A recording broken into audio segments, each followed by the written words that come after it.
Se você é diabolista ou gosta de diabolôs, é muito importante que você veja esse vídeo até o final. Nesse vídeo eu trago uma proposta de mudança de nomenclatura de 2 estilos de truques dos diabolôs.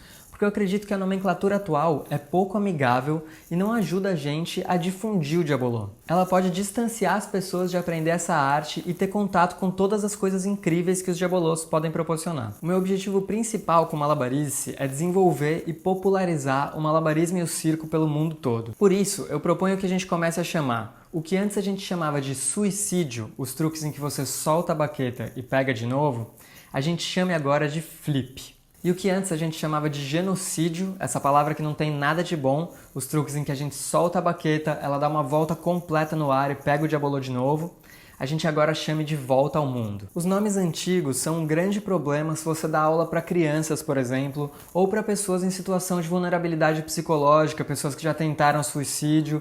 Pode ser um assunto delicado e não muito legal ficar usando suicídio e genocídio como nomenclatura para os truques. Eu acredito que esses nomes novos funcionam muito bem, tanto em português, quanto em inglês, quanto em outras línguas, e eles são muito mais amigáveis e eles têm uma relação maior com essa cultura artística de desenvolvimento do todo, de não violência, de paz. Então, a partir de agora, nos vídeos do Malabarice, eu já vou começar a usar essa nova nomenclatura de flips e voltas ao mundo, e eu proponho que você, diabolista, também use no seu dia a dia, enquanto você estiver se referindo aos truques online e no mundo real. E aí, o tempo vai dizer se essa proposta foi só um delírio da minha cabeça ou se é algo que vai ser aceito pela comunidade e abraçado, se vai ser uma ideia que vocês vão gostar.